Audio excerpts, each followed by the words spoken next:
व्यासपीठावरच्या खाली वासगले मागचे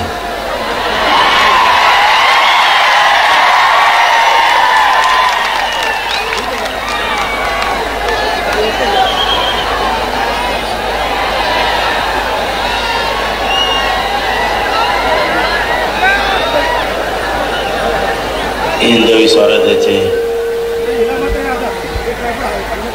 संस्थापक राजे छत्रपती शिवराय तू हलू नको ना, तो मागे जा. राजमाता मासाहेब जिजाऊ, धर्मवीर छत्रपती संभाजीराजे, महाराष्ट्राची धाकटी पंढरी श्री क्षेत्र नगर नारायणगडाच्या चरणी त्रिवार नतमस्तक होतो. आपल्या नारायणगडाचे मठाधिपती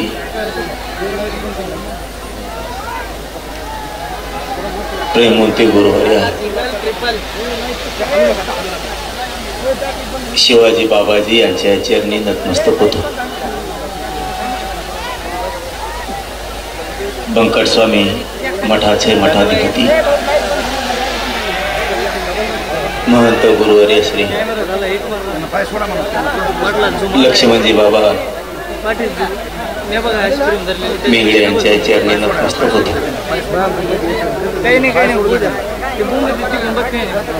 आणि नारायणगडाच्या कुशीत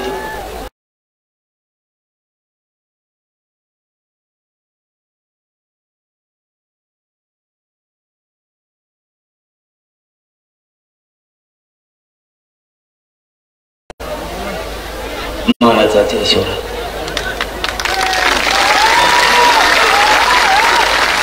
आणि विराट संख्येने जमलेल्या माझ्या तमाम मराठा बांधवांना माझ्या मानाचा ईश्वर.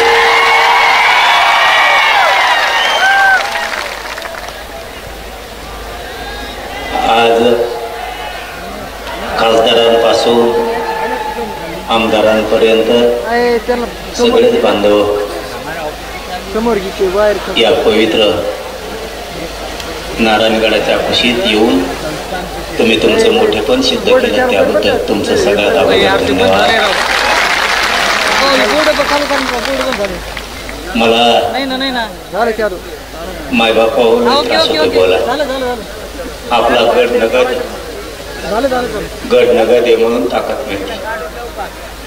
जशी मला मिळाली तशी माझ्या शेतकऱ्याला पण मिळाली. लय वेदना आहेत, शरीरात लय त्रास आहे. मी तुम्हाला ही गोष्ट सांगितली होती, आठवत असलीत बघा. एक 5-6 महिन्यापूर्वी तुम्हाला मी एक गोष्ट सांगितली होती, प्रत्येक माणसाला सांगितली होती की मी थोड्या दिवसाचा पाहुणा आहे.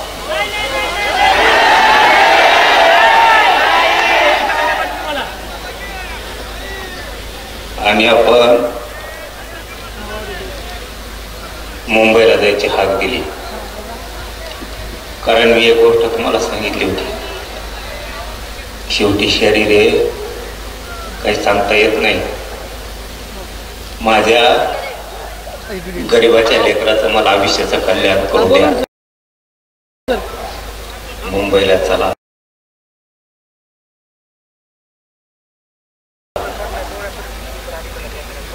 कारण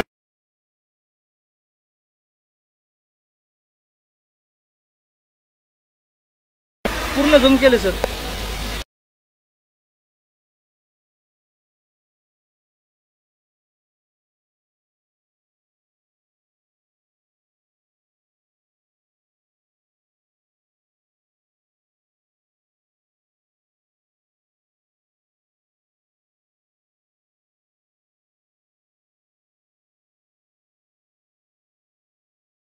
ओके चालतं. तर माझ्या समाजाच्या लेकरा बाळाचं मी आयुष्याचं कल्याण करू शकतो.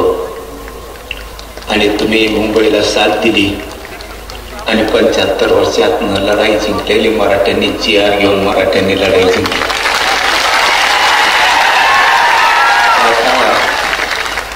आता मला चिंता नाही. ओके ओके चालतं. मी आता थोड्या दिवसाचा पाहुणा असो किंवा लई दिवसाचा, मला त्याची चिंता राहिली नाही आता. कारण जे जीवनात येऊन जे सिद्ध करायचं होतं ते मी केलंय. तुम्ही पहिली प्रेम लावायची होती, मी 2-3 ह्याची गरीब माझी करतो. गरीब मराठा समाज खूप होरपळत होता. तो होरपळताना बघवत नव्हता. मी कधी ओके ओके करतो. नाटक केलं नाही. मी कधी समाजाला खोटं बोललो नाही.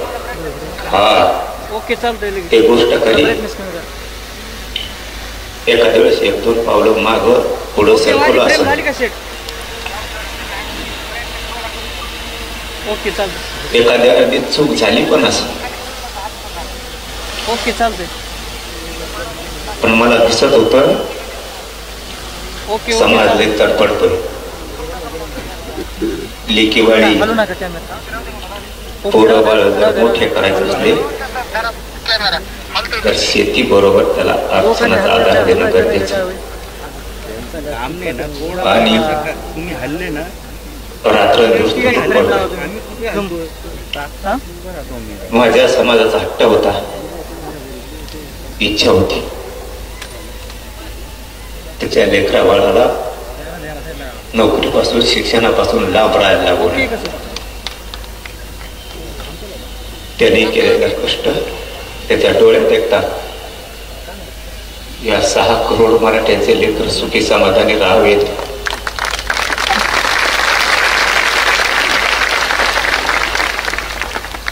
कधी शांत बसलो नाही.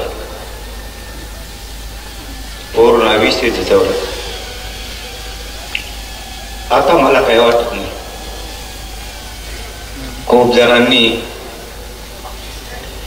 सातारा संस्थानमध्ये पश्चिम महाराष्ट्र आणि हैदराबाद गॅजेट म्हणजे मराठवाडा, इथला जर मराठा आरक्षणात गेला राज्यालाच नाही तर देशाला येडा टाकायची ताकद या मराठ्यात हे म्हणून मिळू देत नव्हती. आपले आणि दुसरे तर विरोधात गेले हो. आपल्याने पितूर नको व्हायला होतं. झाली असं नाही कधी चूक, पण जीव येऊ धरणीला टेकला तरी मग हटलो नाही हे त्यांनी फितुरांनी समजून घ्यायला पाहिजे.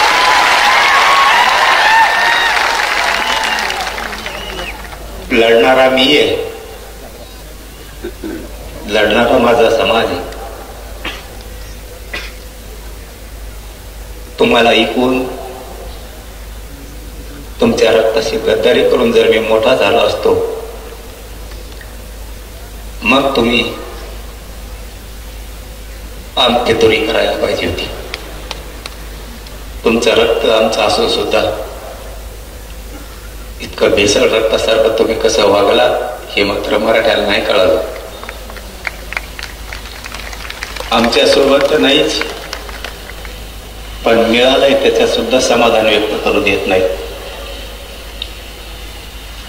तुम्हाला आयुष्यात काय देता नाही आलं. एक सांगू का, 45 वर्षाची लढाई जे काहीच करता नाही आलं याला. पांढरे कपडे घातले आणि मोठ्या गाड्या हिंडले. फक्त टीव्हीवरती बोलले आणि पुस्तकं वाचले. याच्यातच यांनी यांचं मोठेपण आणि मर्दानगी गाजवली. समाजाला यांना काय देता नाही आलं. मी आणि माझ्या गरीब मराठ्यांनी एका वर्षात 58 लाख लोकांना आरक्षण दिलं. 3 कोटी मराठी आरक्षणाला लागले. मी आणि माझ्या गरीब मराठ्यांनी पुढच्या वर्षात मराठवाड्याचा हैदराबाद गॅजेटियरचा चार घेतला आणि पश्चिम महाराष्ट्राचा सुद्धा गॅजेटियर घेतलं. 2 वर्षात सगळा मराठा आरक्षणात घातला.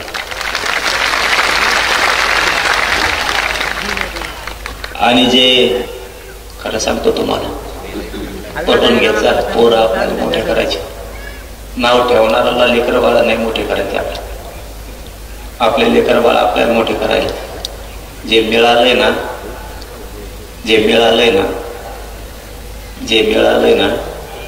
ते पण खूप मिळालंय.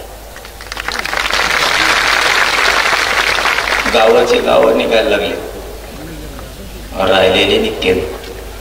समाधानी राहायचा. ओताळ वागायचं नको, कुणीतरी सांगायचं सगळंच पाहिजे. आपल्याला मग लोक सगळंही मिळून द्यायनात आणि थोडं थोडं पण मिळून द्यायला. मी आणि माझा समाज आम्ही बरोबर आमच्या पद्धतीनं जाऊन डावं टाकून सगळ्यांच्या मुडक्यावर पाय दिले. थोडं हुशारीने चला. खाताना विचार करा, गरम आहे का गार झाला. नको बरं, समाज डुबल असं वागायला नको. आपण दसरा मेळाव्याला जमतो, सभाला जमतो, आंतरवालीत जमतो, मुंबईत जमतो, मजा म्हणून नाही. सांगितलेला तुम्ही विचार सांगितलेला मी जपून ठेवायचा आणि मी सांगितलेला तुम्ही जपून ठेवायचा, तरच मोठे होत नाही. तर काय अर्थ नाही. नुसतं आलो, बसला, इकडं तिकडं फिरला, झाडाखाली गेला, पुन्हा सभात येऊन बसला. मराठ्यांनी चतुर हुशार व्हायचं, टंगळ मंगळ बंद करायची, बावचाळ्यावनी वागायचं बंद करायचं, लई समाज पुढे न्यायचा. एक शब्द सांगतो तो आज पक्का घेऊन जायचा इथं. मराठ्यांनी यापुढं शासक बनायचं आणि प्रशासक पण बनायचं.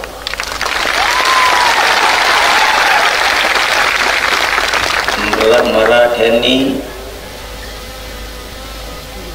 डोकं लावून हुशारीनं शासक बना, प्रशासक बनवा. शासक जर बनला, कोणाला मागायची गरज नाही पडणार. शेतात काम करता करता, घरात काम करता करता, व्यवसाय करता करता, शेतीचं काम करताना, नोकऱ्या करताना शासक बनायच्या डोक्यात राहते.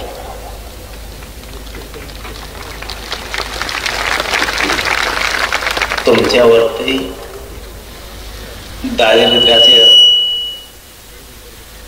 दारिद्र्याचा हाताला गंज जर काढायचा असला, तुम्हाला शासक बनावं लागणार आहे.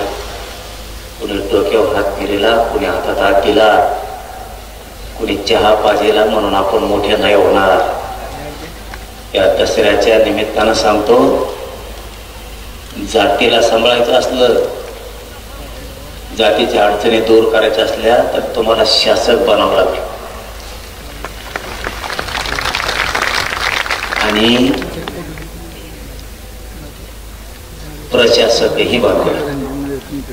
प्रशासनात एवढी ताकद आहे, दादा जरी असला तरी आता जोडून प्रशासनासमोर उभं राहावं लागतं.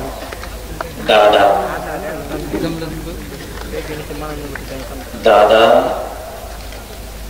त्याला प्रशासनापुढे हात जोडून उभा राहावं लागतं. राजकीय नेता असला तरी हात जोडून उभा राहावं लागतं. गुंडा असला तरी राहावं लागतं. 2-3 उदाहरणं सांगतो. तुम्ही जर PSI बनला, त्याला प्रशासन म्हणायचं. तुम्ही तहसीलदार, PSI, SP, कलेक्टर जर बनला, कसलाही दादा तुमच्या पुढं हात जोडून उभा राहील.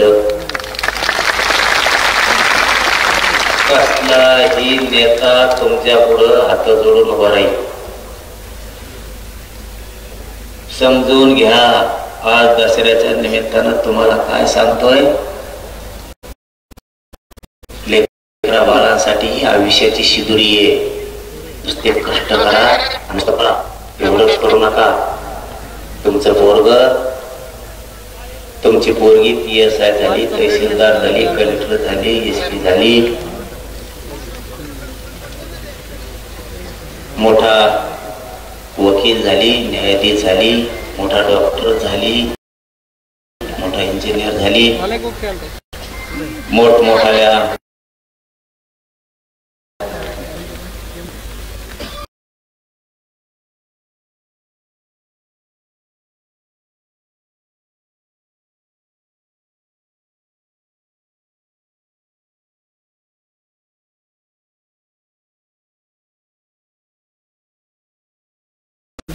तर या गरीब समाजाला बसायला आधार होईना, ऑफिस एखादं बसायला आधार. सगळे बोगस लोक जाऊन बसले तिथं, बोगस आरक्षण घेतलेले, बोगस.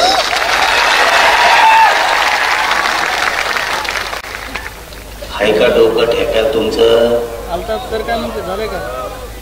लोक जातीचं काम करायचं असलं, सत्ता असो नाही तर नसो, बरं का बरोबर, सत्ता असो नाही तर नसो, प्रशासनात जर आपले अधिकारी असले ना, राईट खोटात ठोके दे. सत्ता असो नाही तर नसो. म्हणून आजपासून एक गोष्ट लक्षात ठेवा, आता आपल्याला प्रशासनात लोक घालायचे, खूप पोराने पोरी अधिकारी करायचे प्रत्येक क्षेत्रात. आणि दुसरं, तुम्ही शासक बना, कोणाला फोन लावायची गरजच नाही, लगेच काम. सगळे बसले त्यांचे, आपले घालते दारात येडी. चूक तुमची आहे.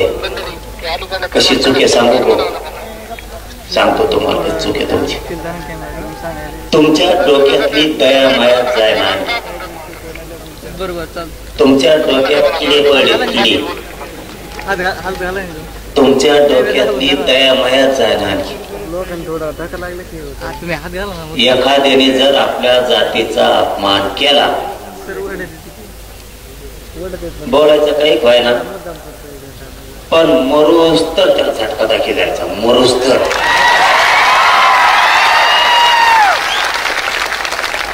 त्याला म्हणायचं जातवान मराठ्यांची अस्सल अवलाद. त्याला वाटलं पाहिजे संगत हिंडत हिमाय घालत.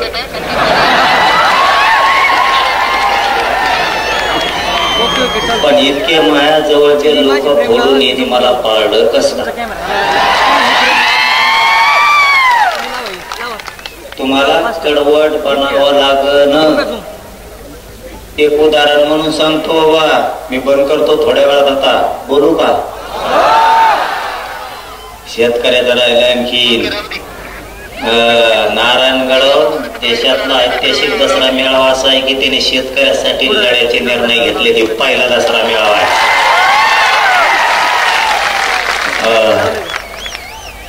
तुम्हाला विसरायचं नाही का सांगतो, कारण सांगतो. मला तर ते विषय नाही बोलायचं, पण थोडी चुनूक सांगतो, विसरायचं का नाही. हे काय करते, निवडणुकीच्या आधी थोडा आपल्याला डोस देते आणि डोचेलं की मी तिकडून उत्तर देतो आणि मी उत्तर दिलं की 3 ते 4 महिने गप बसतो. त्याचा अर्थ समजून घ्या, दिले नका म्हणू त्याला. नीट काय बोलतोय ते ऐका. ते तिकडून असं एक शब्द आपल्या काळजाला लागण असा बोलते, जसा की गुलामीचं गॅजेट म्हणणारे माकड.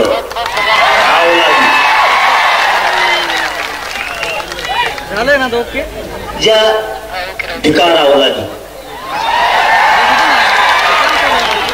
गुलामीचं गॅजेट म्हणायचं आणि 3-4 महिने गप बसायचं. मी काय सांगतो नीट ऐका. ते एकटच नाही, असे जे जे बोलते त्यांच्याबद्दल सांगतो. तुम्ही ना किडे पडेल डोक्यातले जाळून टाका. देणठो जरा काय बर. आता मी सांगितलं मग त्याला उत्तर, आमचं गुलामीचं गॅजेट हे. मग इंग्रज काय तुमच्या घरात राहत होता का?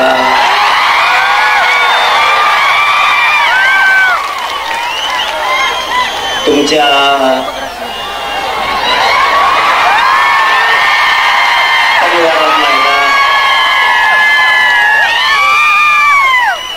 ऐका रे, ऐका ना, मी काय सांगतोय ते ऐका.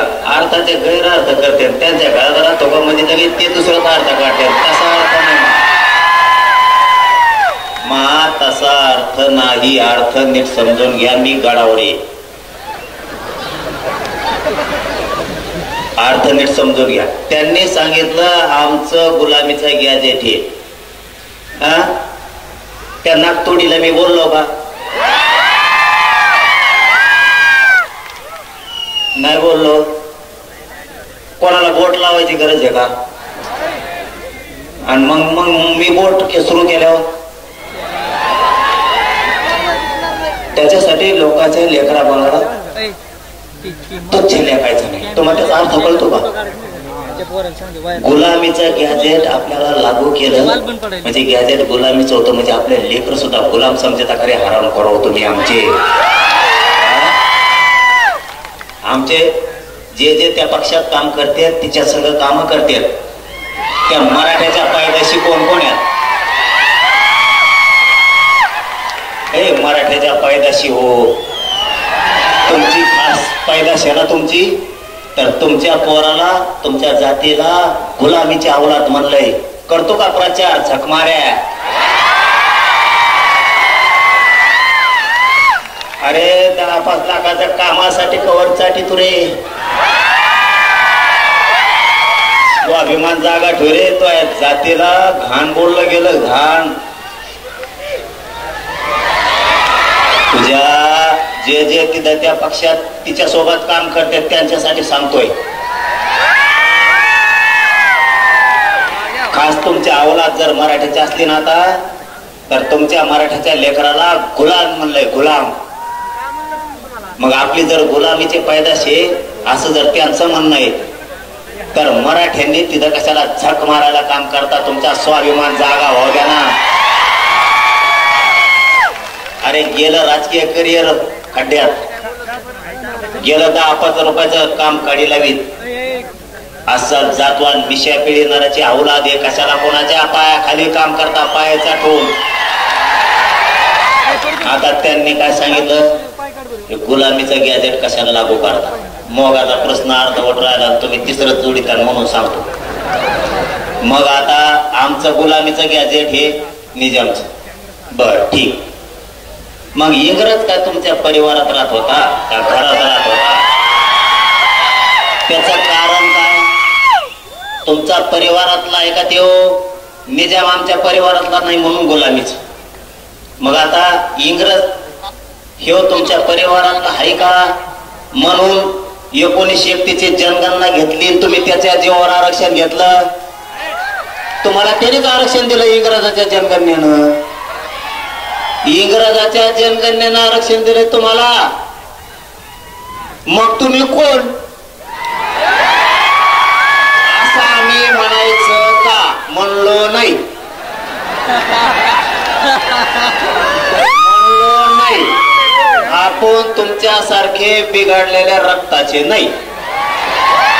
म्हणलो नाही, म्हणणार नाही. म्हणायचं का असं म्हणलो. तुम्ही डायरेक्ट म्हणले आम्हाला, पण आम्ही म्हणायचं का म्हणलो. बर, याच्या पुढे जाऊन आम्ही असं म्हणलो का की बाबा आमचं गुलामीचं गॅजेट हे.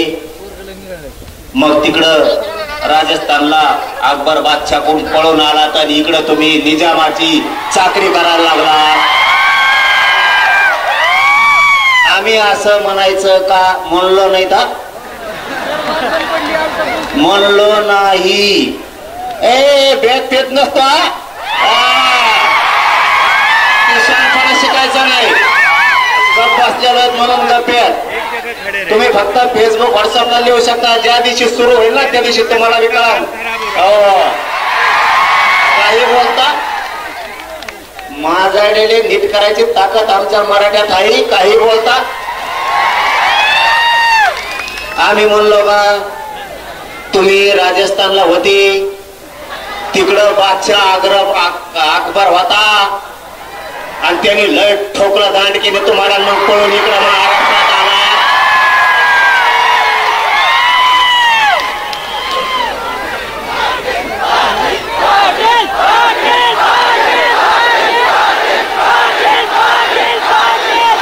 आणि मग तुम्ही निजामाच्या जाणारा संभळणाऱ्या बनलात. व्यापारी म्हणून आला तर राज्यकर्ते म्हणलात चला वामा घरी. आम्ही असं म्हणायचं का म्हणलो नाही. अरे ग बाई लय बोलतोय तर सगळ्याला मापात राहावा. याच्यासाठी झक मारायला मराठ्याने तुम्हाला 30 वर्ष निवडून नाही दिलं. याच्यासाठी निवडून दिलं होय 30 वर्ष. तुम्ही असे पान उतारे करा आमच्या अवलादीचे. आणि आता काय करणार हे सांगतो तुम्हाला नीट ऐका. आता मी म्हणलो ते म्हणले निजामाचं गॅजेट हे निजामाचं गॅजेट गुलामीचं ते म्हणे गुलामीचं गॅजेट आहे. मी सांगितलं तुमचं सुद्धा इंग्रजाचं आहे तेव्हा गुलामीच होती. तेव्हा कुठं स्वातंत्र्य होतं असं बोललो. आता तेवढं काळजावर पान बरं का आपल्या. तुम्हाला डोके किडे जे पडले म्हणून तुमच्या डोक्यात ते सांगायलो ते किडे मारून टाका लवकर. किडे तुमच्या डोक्यातले हे काय करते हळू जिवारी वार करतात आपल्या. आणि मी बोललो का 2-3 महिने गप बसते. आपल्या लोकांना काय वाटतं माहितीये का जाऊ दे रे चुकलं असं काय होतं बोलतानी आता नाही बोलणार इथून पुढं. अरे हे बदलणारच नाही. त्याच्यामुळं दया माया थोडी कमी करा. जे ज्याला मराठ्याचं तिकडून उभा राहील खप पाडायची. तेव्हा ह्या आपल्या जाती नीट राहत्या. तेव्हा आपले नीट वागते. तेव्हा हे हुजरीगिरी करायचं बंद करते. आणि जेव्हा आपण पाडायला सुरू करतो ना तेव्हा ते मराठ्या सगळं नीट वागायला सुरू करते. कळालं डाव ते आपल्याशी. अरे आपल्या लेकरा बाळाला डायरेक्ट म्हणले राव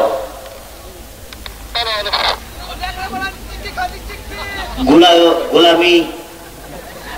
आपल्या लेकराला डायरेक्ट गुलाम म्हणलं गेलं याचा अर्थ असं होतो. आणि मग तुम्हाला लेकरा बाळापेक्षा मोठे ते आहेत का म्हणून गपजारी बसले ते आपल्या लोक मीडियात बोलते जाईल आणि लोकात म्हणते चुकलं बरं का इथून पुढं नाही बोलणार. मीडियाने ऐकलं ते आणि मग लोकात बोलून काय करतो मीडियात म्हणा मग सोडून देतो आम्ही. हे जिवारी वार करतात कळून देत नाहीत. तिसरा मुद्दा 2 सांगितले शासक बना प्रशासक बना. दुसरा सांगितला येऊ इथून पुढे जेव बोल त्याला सोडीत जायचं नाही. तिसरा मुद्दा आहे महत्वाचा आहे. कधीच आजपासून ओबीसीला दोष द्यायचा नाही. बघा डोक्यात उजाड पाडू घ्या. आपण काय करतो एक जरी नेता बोलला तरी आपण म्हणतो ओबीसीचे नेते घाणे. ओबीसीचे नेते नाही याच्यात ओबीसीचा काही समान नाही. समजा माळ्याचा सगळा दोष आहे का काही सगळ्या माळ्याचा दोष आहे का ते छड्या भाव चाळ्याला जावण्याचं.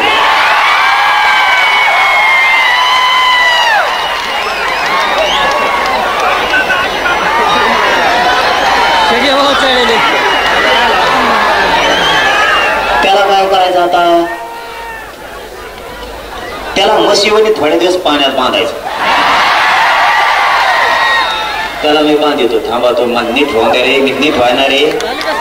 शरीर मला साथ द्यायला नाही यांचा तुमचा काढायला मेले पक्का लावले का नाही 150 पावणे 200 कामाला लावले का नाही रे नुसते तज्ञाला घेऊन बसत येत.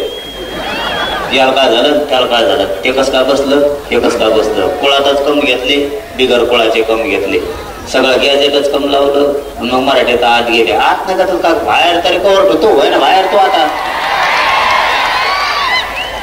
आता इथून पुढं ज्या जातीचा माणूस बोलल त्याला ओबीसीचा नेता नाही म्हणायचा. येथून पुढं एक ध्यानात घ्यायचा घडवून जाणाऱ्या प्रत्येक महाराष्ट्रातल्या माणसाने ओबीसीचा नेता बोलला की काय करताय चाभऱ्यापणा, ह्या तशी आपल्या डोक्यात आले आमच्या ओबीसीवर अन्याय होतो. मग आपण सगळ्या ओबीसीला बोलवतो का नाही? ओबीसीवर अन्याय नाही. याचे लाभार्थी थोडी जात आणि ह्यो दोनच धरून माघारा जायचं. ओबीसी पुढे बोलायचं नाही. समजा उदाहरणार्थ इथून पुढं आता इथून पुढं लक्षात ठेवा. समजा आता थोड्या माळी आणि थोड्या माळ्याचा नेता छगन भुजबळ. बाकीच्या नेत्याने काही केलं, बाकीच्या माळ्याने काही केलं का आपलं? उगाच उगाच सगळ्यांची गिरतो आपण. छगन भुजबळ आणि त्याचे लाभार्थी माळी तेवढीच जात, बाकीच्या माळी आपली. धनगराचा नेता आपल्या विरोधात बोलला, धनगराचा नेता आपल्या विरोधात बोलला. समजत आहे तुम्हाला मी काय बोलतोय? धनगराचा नेता आपल्या विरोधात बोलला, सगळ्या धनगराचा समान नाही. ते थोडं ते 10-5 त्याचे धनगराचे लाभार्थी आणि त्यो बाकीच्या धनगराला देणं घेणं नाही. त्यामुळे इथून पुढं जो जातीचा बोलल ना त्याला त्याच्या जातीत तोलायचा, आता ओबीसीत तोलायचं नाही. म्हणजे बाकीच्या ओबीसीचा बिचारे लवार कुंभार ढोवार काय जे असते धोबी परी नावी जेवढे तेवढे या लवकरच उगाच गावासाठी किड्यालाकडच कामी नाही. आणि सगळ्या ओबीसीचा फायदा 2-3 घेते, ही एक लक्षात ठेवा. एक आता चौथा मुद्दा सांगतो. आपल्याला 7-8 दिवसापूर्वी विखे पाटील साहेबांचा फोन आला आणि त्यांनी सांगितलं की बाबा तुम्ही दसऱ्याला आंदोलन डिक्लेअर करणार आणि सातारा संस्था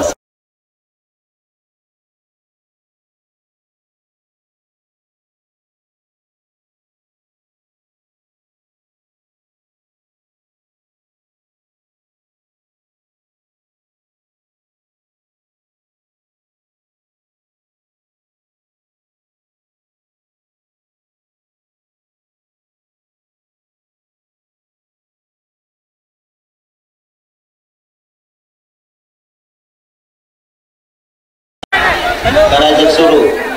माझ्या बॅगची स्क्रीन शांततेनं ऐका. एक 15-20 मिनिटात सगळं उरकून घेऊ आपण. 15-20 मिनिटात सगळं उरकून घेऊ. शांत राहा. लय महत्वाचे विषय. माझ्या बॅगची स्क्रीन बंद पडली. आणि मग विखे पाटील साहेबांचा फोन आला. शांत बसता का? नाही तर मला सांगा काय मी नीट करू शकतो.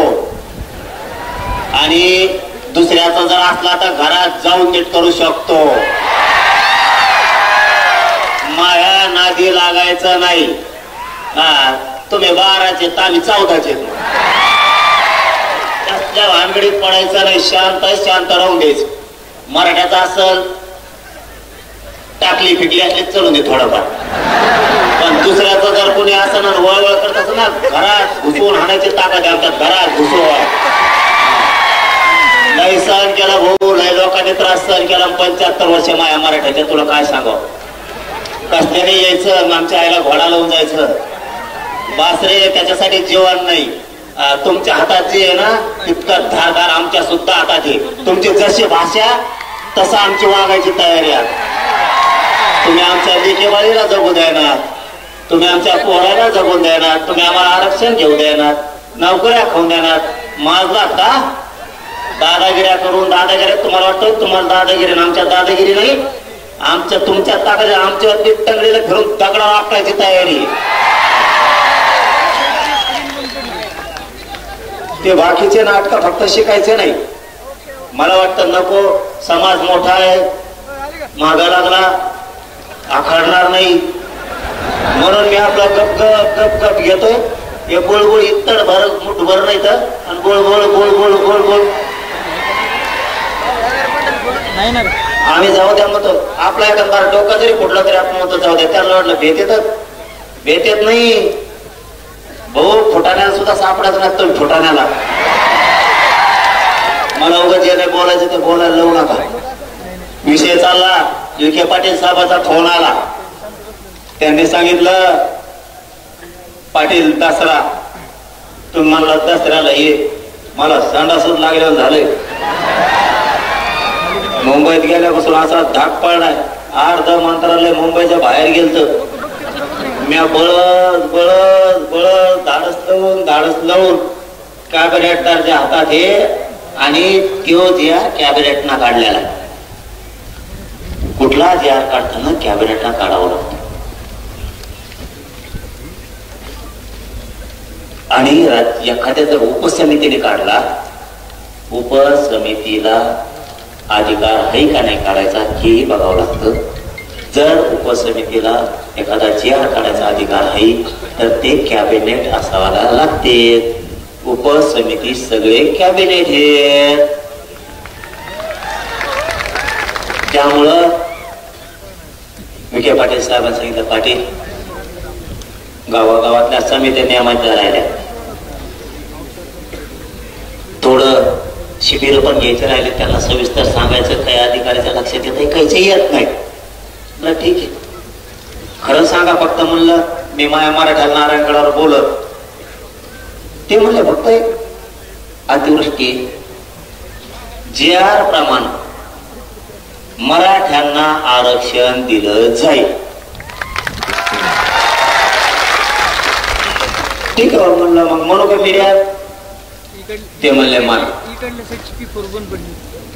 माझं असं म्हणणं आहे आपण आता डिक्लेअर करणार होतो तर महिना 15 दिवस जमन का म्हणले. ते गॅजेट प्रमाण देतो आणि तुम्हाला काम सांगतो. आता ए कुंकड हिडा तर आयला माय आता चालल्या नाही रे. तुम्ही कुठं हिडा तर कुठं चालले काय याची नुकती केली तिकडं काय वास यायला तुला. बाबानी नगद इथं नगद नारायणगडावर नगद ये बोलता यायला लागलं मला. मला चालता उठता येत नव्हतं. संभाजीनगर पासून डोळ्यात धारा होत्या माहीत थोडी तर. इथं लय शक्ती अपार बाबा. इथं सोपं नाही. इथं जर खोटं केलं ना कार्यक्रम होतो हो माणसाचा. इथं नगद ये. इथं लई येडेव करीत जाऊ नका. माय हात सोडून तुम्हाला विनंती आहे.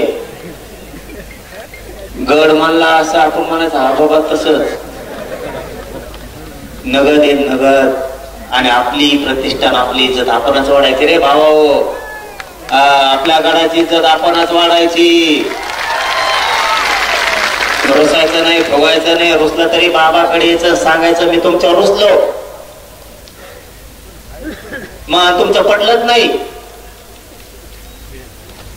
बाबाजवळ पायावर जायचं बाबा सांगायचं मी रुसलो आणि बाहेर जाताना म्हणायचं रुसा सोडून दिला. सोडून दिलं म्हणायचं मी दाटून रुसलो होतो. वागायचं शिका. वागावं लागल. सांगतो तुम्हाला गॅजेटियर प्रमाणे बेल तयार आहे असं त्यांनी सांगितलं. तर तुम्हाला एक काम सांगतो तेवढं का. महाराष्ट्रात सारखे आडनाव असणारे लोक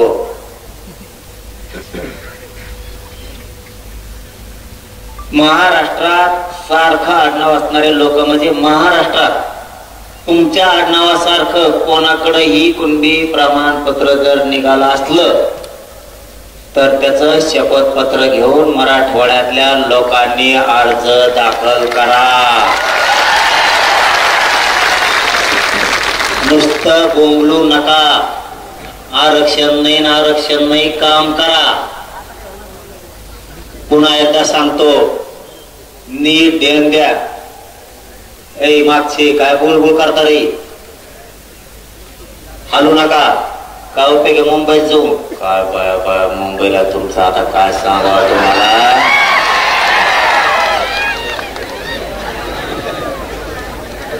तुमच्या सारखं आडनाव असणारे ज्याच्याकडे कुणबी प्रमाणपत्र असेल त्याला फोन करा आणि विचारा तो कुणबी प्रमाणपत्र निघालं का. तो आडनाव सारखंच आहे. त्याचं कारण सांगतो. तुमचं आडनाव तसं आहे तसंच ज्याच्याकडे महाराष्ट्रात कुणबी प्रमाणपत्र असेल ती तुमची भावकी आहे. 1 2 तुमचे त्याचे नाते संबंध आहेत. 3 तुमचं आणि त्याचं कुळ एक आहेत ना ठेप्यावर सगळे. अर्ज कवा करता रे? नुसते म्हणता आरक्षण नाही, अर्जच करेना. मला दिवाळी पोहोच सगळ्यांनी अर्ज केलेले पाहिजे आणि जर त्यांनी नाही दिलं तुम्ही अंतरवली द्या. सांगा इथं माया आडनावासारख्या माणसाचं प्रमाणपत्र होतं, त्याचे नामची भावकी आहे, त्याचं नामचं कुळ आहे, त्याचं नाते संबंधित पण अधिकाऱ्यांनी दिलं नाही. मी जाणं तेव्हा अधिकारी जाणार. प्रतिज्ञा पत्र लिहून घेताना हेच तर महत्वाचं आहे. काय उपयोग आहे?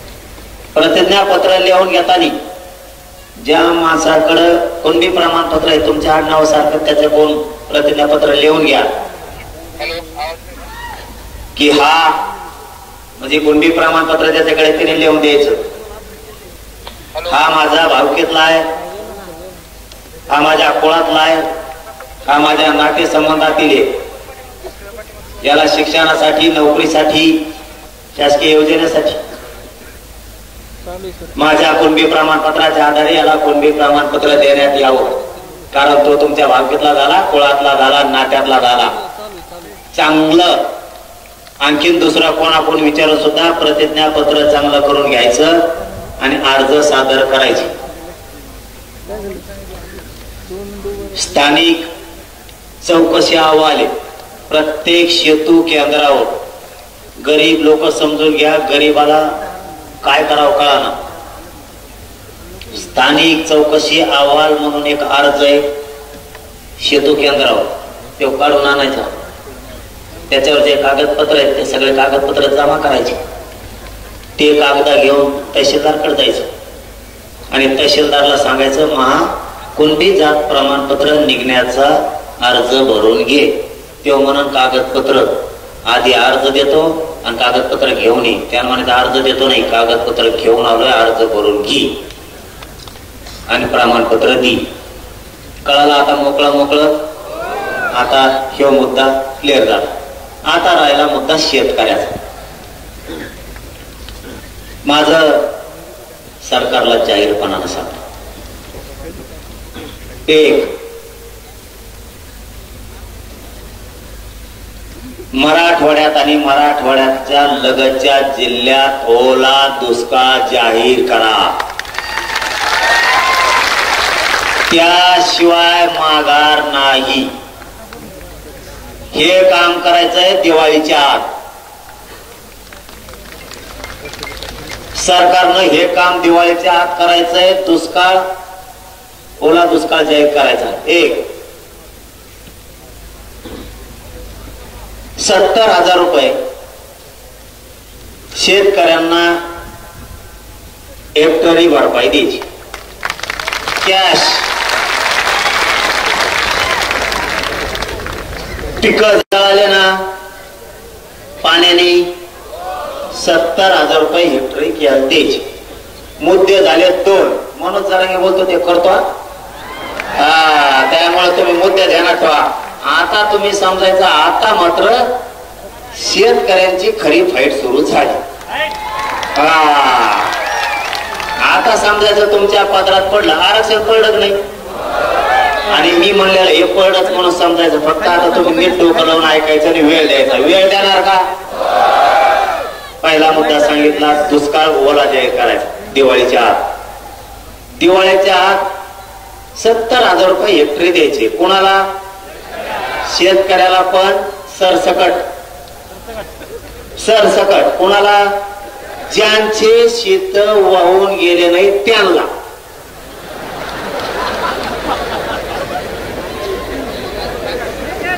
शेत वाहून गेले नाही त्यांना म्हणजे त्यांच्या शेतात पाणी साचलं, पीक जळून गेलं म्हणजे त्याचं 70,000 रुपये हेक्टरी नुकसान झालं. आता राहिला दुसरा, ज्याच्या नदीच्या शेजारचे वावर होऊन गेले आणि पीक होऊन गेलं त्याला 1,30,000 रुपये भरपाई द्यायची.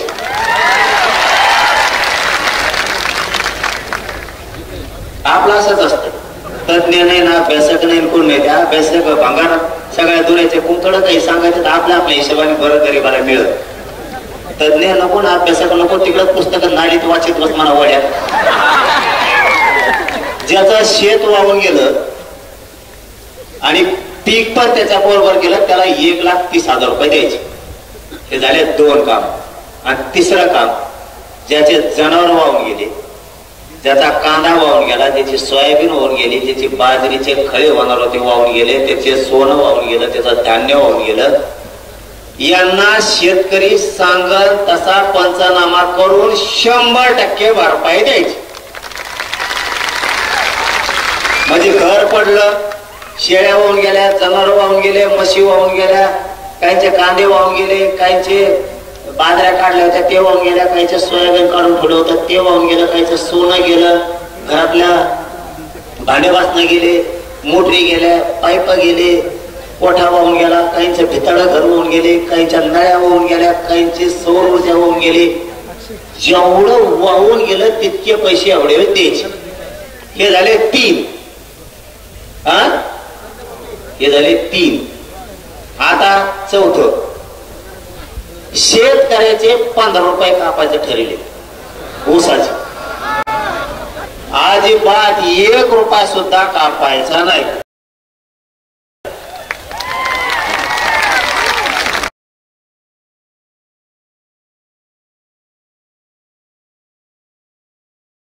देतो आम्ही शेतकऱ्याचे ऊसाचे पैसे कापूस तर ज्याला 10,000 रुपये पगार आहे त्याचे 2,500 कापा. ज्याला 20,000 पगार आहे त्याचा 1/4 हिस्सा कापा, 5,000. ज्याला 1 लाख आहे त्याचे 25,000 कापा. ज्याला 2 लाख आहे त्याचे 50,000 कापा, 1/4 हिस्सा कापायचा. त्याला काही गोमीचा पायलंगडा होणार आहे का? पगार फुकटात हे वावर कुठंतरी हडपिलेला असेल, नोकरी म्हणल्यावर कुठंतरी आम्हाला तिकडं सापडेला असेल, त्याच्यामुळं हे कापा. कमीत कमी 4-5 लाख अधिकारी असतील नोकऱ्यावाले सगळे. 10 लाख, या 10 लाखातच जवळपास 1,000 कोटी रुपये जमा होते. हे प्रत्येक राजकीय पक्षाकडे हे करायचा. सरकारला सांगतो, मुख्यमंत्र्याला सांगतो, हो ते पैसे कापायचे नाही, नोकऱ्यावाल्याचे पुरेचे पैसे कापा. टोटल 1,000 रुपये ठेवू नका, त्याचे 1/4 हिस्सा कापून टाका, शेतकऱ्याला वाटा. इकडे शेतकऱ्याच कुठं का बाळतो, त्याचे 5-8 खायची येळ आली, तू कुठं खातो रे? ते जमणार नाही. 1 भर ऊस लावायचा, त्याच्यात तुला 15 रुपये द्यायचे, तू जर काढी लागली काय तिकडे, आणि तो पोराचा टायरच 1 लाखाचं आहे गाडीचं. ही केवढं ती गाडी. दुसरा मुद्दा, एका पक्षाकडे 1,000 लोक आहेत मराठ्यावर. निवडणुकीच्या दिवशी म्हणतात 500 कोटी ती नाही देतोय, कंपनी बंद पाडी. आता रोग आला का सरकारला? जेवढे व्यावसायिक उद्योगपती येत, राजकीय लोक येत, खासदार आमदार येत, मंत्री येतात, यांच्याकडे प्रॉपर्टी 1,000 कोटीचे आहेत ना. 1 एकर ऊसावर 15 रुपये कापी तू कशाला? आता देवेंद्र फडणवीसची प्रॉपर्टी कमी असेल का? काप्यावर अर्धी दान शेतकऱ्याला. अजित पवारची कमी आहे का? अजित पवार टिकले काढी लागली का? किती कापे हो? शिंदे साहेबाकडे काही रोग आलाय का? त्यांची कापी हो प्रॉपर्टी. उद्धव ठाकरेकडे काही तर पडलं का? त्यांचं कापी हो. शरद पवारकडे पुरी काढीत लागली का? त्यांची कापी हो. काँग्रेसचे येत नाना पटोले, सोनिया गांधी, इंदिरा गांधी, तो कोणता गाव लाल भडक गांधी, दुसरा कोणता आहे त्याची कापी हो. यांच्या प्रॉपर्ट्या कमी आहेत का? हा ते आंबाडी, त्याचं तेल मीठ बंद करा ना. सगळं त्याचे पंप येत. त्याला म्हणा एक दिवस जे रिलायन्स पंपाचा व्यवसाय येतो एका दिवसाचा, एका पंपावर 3 शेतकऱ्याला ऊस कुठं कापतो? तिकडं आमचा फेसकोट पडे पाणी हळूहळू सरा ना, आमचं कुठं कापतो गाछ पाण्याला? तिकडं लय मोठं होत आला ना. तर राज ठाकरेकडे काही कमी आहे का? त्याच्या सगळ्या ट्रॅव्हल चालायला कापे हो त्याच्या. नारायण राणेकडे काही तलपड असलं त्याला ती ऊसाचे पाताटाचे त्याच्या मुलगी. मग विलेंकडे येतं, मोहिते घराणे येतं, निंबाळकर घराणे, चव्हाण घराणे, देशमुख घराणे येतं. त्या सगळ्या 2-4 पोते भरून द्या पैशाची. त्याची काडी लागली असती पुढे तर त्यात जाऊन नसन तर इकडे निजामी गॅजेट मंदारी यांच्याकडे काही असले तर बघा. बोलायला तर लय उतू येतं तोंड तवाच. इकडे दे म्हणा थोडे. आणखी कोण कोण असले तर ते वगळटी वार एक तो काँग्रेसचा, त्याच्याकडे काही असले तर बघा. ते 56 पुळे, त्याच्याकडे काही पैसे असते. त्यांनी ते कुठ्याची कंपनी तर पण पाहिली. 200 कोटी दिले नाही म्हणून त्याला निवडणुकीला. असे करा ना गोळा.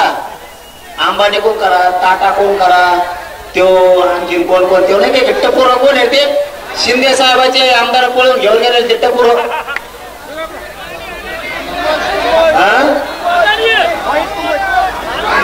ते नाही उंटावले नाकाचं ते कंबोडा कंबोडा काय नाव कुंकोण आल्यात पायदशी.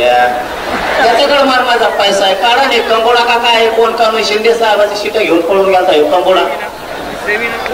पुरं विमानात बसलं तर काढायच्या बाहेर आज इतकं उच्च.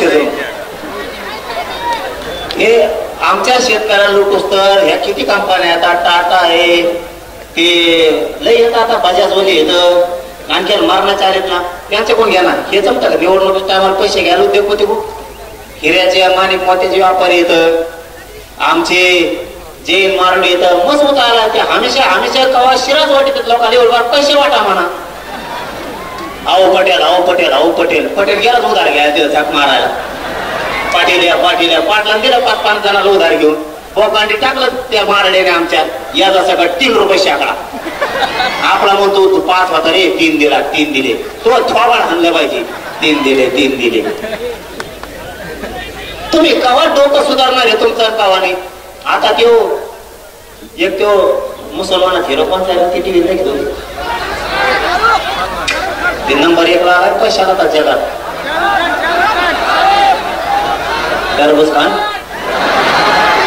शाहरुख खान. हा तो देशात नंबरला 1 ला. तीच म्हणा इकडे जरा. हा हे नाही का जमत मुख्यमंत्र्याला. इतके हिरो येत यांच्या गाड्या लोक सांगत आहेत या काय म्हणजे 12 कोटीची गाडी. आपण लोकांच्या गाडीत बसलो तर ते म्हणजे त्याने आलिशान गाडी घेतली. तो तुता आणला पाहिजे आलिशान घेतली. त्याच्या गाडीत बसून आला मला आलिशान गाडी घेतली काय त्याने जर डिझेलला टाकलं मला पैसा लागला रिक्षा. यांच्याकडे जर इतकं आहे हे समजून घ्या. ही विनोद नाहीये. इतके मोठमोठे लोक त्यांजवळ कंपन्यात यांच्याकडून सगळे पैसे वसूल करा.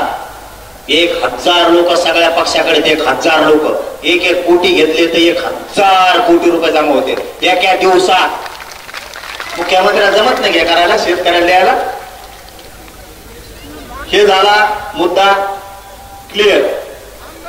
एक सांगितलं ओला दुष्काळ पगार काय देते ते एका दिवसात. आपलं तर आपल्याला द्यायला लागले. हे आपल्याला द्यायला. मुख्यमंत्री देवस्थानाला पैसे मागते. देवस्थान 1 कोटीची मदत करते. अरे बाबा तुमच्याकडे गाडी लागली का? तुम्हाला दुसरीकडे द्यायला आहेत का?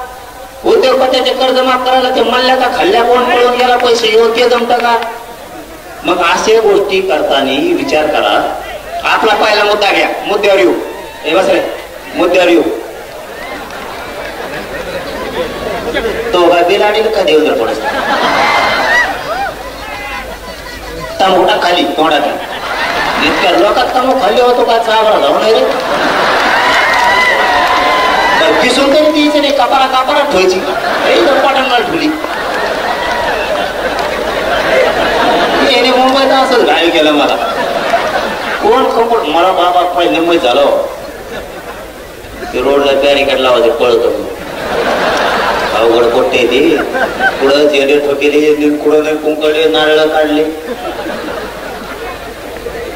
पुन्हा मुंबई विखे साहेब म्हणले काही काम सांगा, फडणवीस म्हणले काही काम सांगा, पुन्हा मुंबईत येऊ ना. नारायणगड खोटा नाही बोलणार. ते म्हणले कवा मुंबईला मराठा आणू नका, आणि जर आणलं तर तुम्ही सोबत येते, तुमचंच ऐकत येते. आणलं तर मात्र तुम्ही या. एक मुद्दा ओला दुष्काळ जाहीर करायला लावायचा. 2 70,000 रुपये हेक्टरी घ्यायचे. 3 ज्याचे शेत रोडच्या नदीच्या कडीचे वाहून गेले पिकासहित 1,30,000 संपूर्ण कर्जमुक्ती. सुट्टी नाही शेतकऱ्यांना मागे सरकारचं नाही, संपूर्ण कर्जमुक्ती. 5वा मुद्दा ज्या शेतकऱ्यांना विदर्भातल्या, मराठवाड्यातल्या, खानदेशातल्या, पश्चिम महाराष्ट्रातल्या आणि महाराष्ट्रातल्या शेतकऱ्यांनी आत्महत्या केल्यात. आतापर्यंत 20 वर्षात आतापर्यंत आत्महत्या केलेल्या शेतकऱ्याच्या कुटुंबाला शासकीय नोकरी सरकारनं द्यायची. 6वा मुद्दा शेतीला हमी भाव घ्यायचा आहे, त्याच्याशिवाय आंदोलन थांबवायचं नाही. काहीच गरज नाही कोणाची. आपल्याला जर हमी भाव गेला तर काहीच गरज नाही कोणाची आत्महत्या होत नाही, काय नाही काय. फक्त आता शेतकऱ्यांना ताईट व्हायला सावध. 7वा मुद्दा शेतीला नोकरीचा दर्जा द्या. तुम्हाला हे कळलंच नसणार आता हे काय. शेतीला नोकरीचा दर्जा द्या म्हणजे तुम्ही म्हणता नोकऱ्या नाहीत, नोकऱ्या नाहीत. ठीक आहे,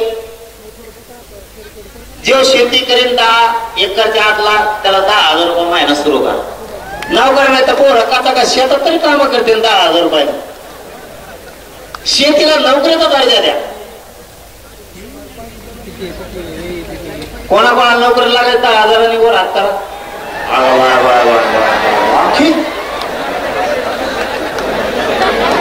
मग आहे का नाही चांगली मागणी आपली. शेतीला तुम्ही म्हणता नोकऱ्या नाहीत, शेती कशी देन पोरं नाक तरी लागल पोरायला. शेतात काम करायचं त्या पगारामुळं. पोरं शेतात काम करणं, पोरं वावर का लागले. आणि 7वा मुद्दा शेत इकायचे नाही. शेत कोणी इकायचे नाही. आता हे जर दिवाळीपर्यंत केलं नाही, आता सांगितलेले 7 मुद्दे सरकारनं जर केले नाही, त्यात काय राहिला का की. आणि 3 ट्रिगर. 8वा मुद्दा पीक विम्याला यांनी 3 ट्रिगर बसवले, ते ट्रिगर उठवायचे. पीक विमा सगळा द्यायचा. हे जर दिवाळीपर्यंत केलं नाही तर आपण एक काम करू. महाराष्ट्रातले सगळे शेतकरी एक तर धाराशिव जिल्हा किंवा बीड जिल्ह्याच्या बाउंड्रीवरती बैठकीला बोलू, किंवा जालना जिल्हा, संभाजीनगर, जळगाव, बुलढाण्याच्या मधी बाउंड्रीवर जर कुठं जागा असेल तर तिथं महाराष्ट्रातले सगळे बैठकीला बोलू. किंवा मग अहिल्यानगर, सोलापूर किंवा बीड जिल्ह्याच्या बाउंड्रीवरती एखादं गाव शोधून तिथं बैठकीला शेतकरी बोलू आणि किती तारखेला आंदोलन सुरू करायचं हे सांग. आधी बैठक घेऊ आणि नंतर आंदोलन सुरू करू. शेतकऱ्याला न्याय दिवस तर मागं हटायचं नाही. आणि 15 ते 1 महिन्याचा वेळ आपण सरकारला पुन्हा गॅजेटसाठी देतोय, त्याच्यानंतर नाही.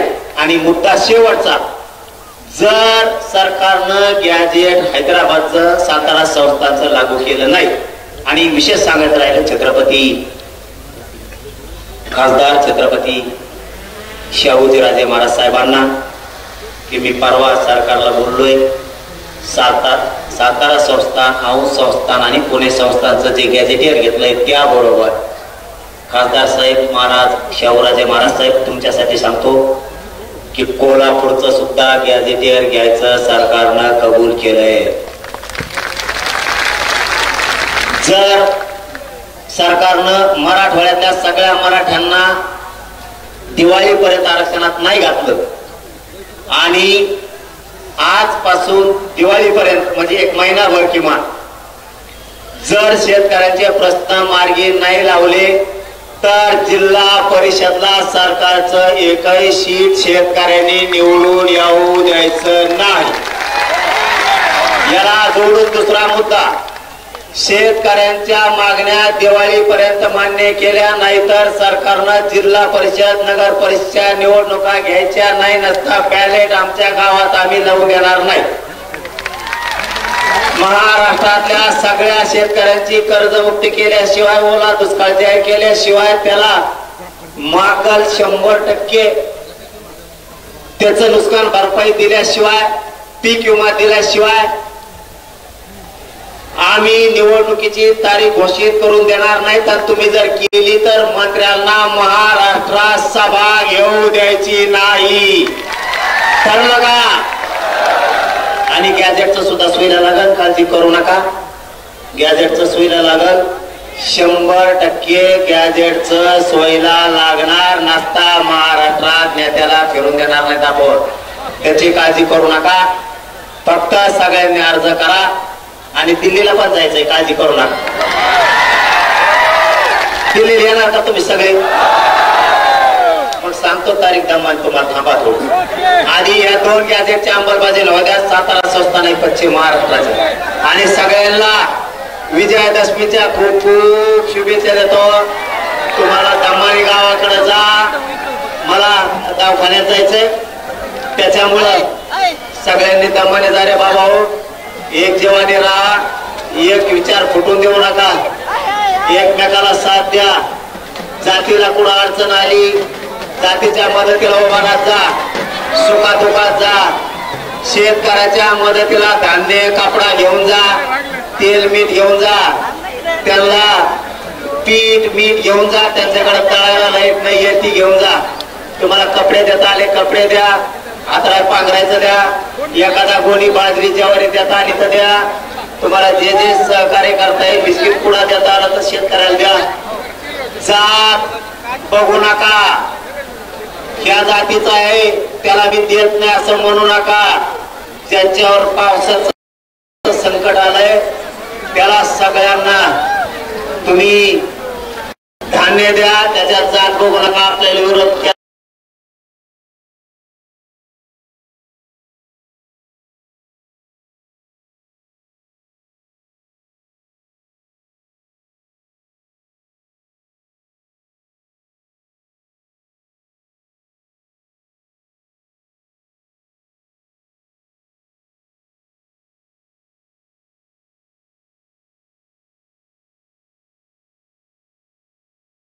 नका. तुमचा अपमान केला तरी सहन करा, तुम्हाला शिव्या दिल्या तरी सहन करा. सांगितलेला शब्द ध्यानात ठेवा, शांत राहा. जे लय वचवच करताय मराठवाडा आणि पश्चिम महाराष्ट्र आरक्षणात गेल्यावर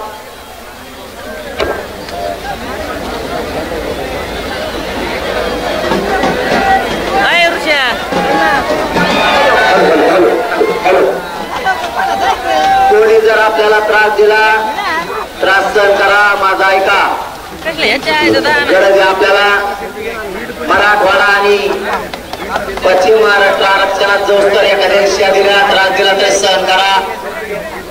लय वळवळ करतोय का एखादा? पश्चिम महाराष्ट्र आणि मराठवाड्यातले मराठी आरक्षणात गेल्यावर पहिला नंबर त्याचा लव, त्याची 0. पण आता ती वेळ नाही. आणि एक महत्वाचं सांगतो, यांना पुत्र सुद्धा विचारित नाही म्हणून आपल्या विरोधात बोलते. त्यांच्या अंगावर जाऊ नका. घेण्यात देण्याचं संरक्षण लावायसाठी तसं करते ते. संरक्षण इकडून तिकडून हिंडाव, यांना त्यांच्या जाती सुद्धा किंमत नाही. पण आपले लोक त्यांच्या अंगावर गेल्यामुळं त्याला ते संरक्षणासाठी करतात, फोकसला यासाठी करतात, मीडियात राहण्यासाठी करतात. त्यांची काही अवकात नाही, त्यांना काही महत्व नाही, त्यांच्यात लाज पण नाही. समजून घ्या रे बाबा हो. इकडे येते बोंबलते मग आपण त्यांच्या मागे लागतो, त्याला लागत संरक्षण.